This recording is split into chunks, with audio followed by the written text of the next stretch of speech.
Alright, buckle up. So, imagine this epic journey, right? I start off at La Croisette Mall, the king of shopping and entertainment in Mauritius. It's massive, with over 110 cool stores and food spots. Opened in 2012, it's like a shopping wonderland. And get this, it's on Chemin Vingt Pieds, meaning 20 feet road in French, named after the road's width built by the Brits in the 19th century. Then I hit up Port Louis, the OG capital and oldest city of Mauritius. French Governor Bertrand-François Mahé de la Bourdonnais founded it in 1735. It was a port for French ships sailing between Asia and Europe. Cool, right? Now it's got historic spots like Aapravasi Ghat, Caudan Waterfront, and the Citadel, a fortress built by the Brits in 1835. So, Port Louis is like the cool capital of Mauritius, and it's got mad history vibes. Founded by the French in 1736, they named it after King Louis XV. There's this spot called the Caudan Waterfront. It's like the ultimate hangout place. Shops, hotels, restaurants, cinemas, museums, and even casinos. They throw dope events and festivals all year round. It's the spot for a good time. Then there's the Aapravasi Ghat, a UNESCO World Heritage Site. It's all about remembering the first crew from India who came here in 1834. It is the immigration depot where they first landed.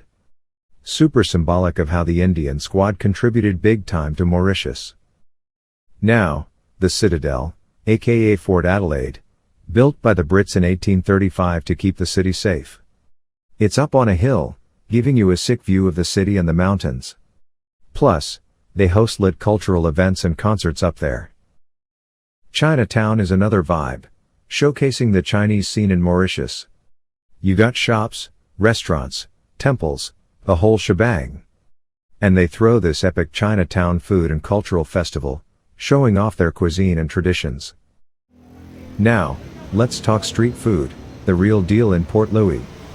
Dal puri is like the national dish, a thin flatbread with spicy sauce and crazy accompaniments. Then there are sesame balls, sweet, crispy, and filled with red bean paste. Dumplings, aka boulette, are these bomb dough balls stuffed with goodness, served with a spicy sauce and soup. And of course, fresh pineapple, simple but a taste explosion.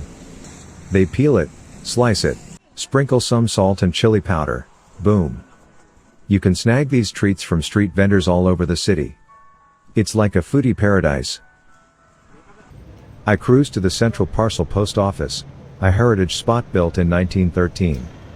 George McRae, the architect, did a great job. Next up, the Fruit and Veggie Market, or as they call it, the Bazaar. Operating since 1839, it's like a rainbow explosion of colors. Mangoes, pineapples, lychees, you name it. It's not just about food, it's a cultural hotspot. Different people, religions, and languages blending in a trading fiesta. And guess what? I sipped on some olauta, a chill drink from Mauritius. Basil seeds, agar jelly, milk, and vanilla, all the good stuff over ice. It's like a party in your mouth, and it helps with digestion. Quick pit stop at the meat and fish market. Okay, not my vibe, but if you're into seeing butchers and fishmongers doing their thing with guts and bones everywhere, go for it. Strong smells though, fair warning. Port Louis got this crazy cool mix of architectural styles that tell a wild colonial history. So, first up, French colonial vibes from the 18th century. Think stone or brick buildings with high roofs, wooden shutters, and fancy balconies. Check out spots like the Government House, the Church of Mary Queen of Peace, and those cool old Creole houses in the old part of town. Then there's British colonial style from the 19th century, neoclassical vibes with columns, pediments, and domes. Picture the statue of Queen Victoria, the Supreme Court, and the mighty Fort Adelaide. And don't forget the Indian influence from the 19th and 20th centuries. Think colorful and intricate decorations with domes, arches, and carvings. You can spot it at places like the Kailasan Hindu Temple, the Juma Mosque, and the Tamil Temple near Port Louis. Now, Throw in some modern vibes with the Caudan Waterfront, a hype commercial and entertainment spot, and the Cyber Tower, a 12-story office building. Here's the quirky part: wooden buildings and cobble streets made from lava rocks. Remnants of the colonial era, giving the town a rustic charm. Picture old Creole houses with huge porches, shuttered windows, and wooden frames. The cobble streets are mostly in the old part, adding that vintage vibe. But hey, real talk, parking in Port Louis is a struggle. Narrow streets, tons of cars, and people everywhere. There are some lots like Dish Pier and Barclay Wharf at Caudan Waterfront, but they fill up quick. Street parking is an option, and it's around 20 to 40 rupees per hour. Stick that ticket on your dashboard and don't go over the time limit, or you might get a fine or towed. Crazy, right? Welcome to the city hustle. Then I hit the Windmill Museum at Caudan, a historic spot built by the French in 1763. It used to grind flour for the dockers during Mahé de Bourdonnais' reign. Now it's a museum with cool windmill history and original machinery. Spotted some tugboats in Caudan Harbor. Small but mighty boats helping the big ships maneuver. They're like the unsung heroes of the sea, preventing maritime disasters and all that.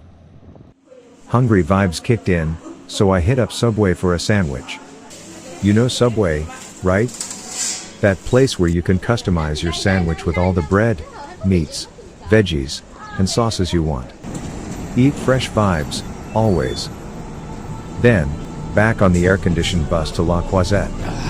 Epic journey complete, and I got my parcel.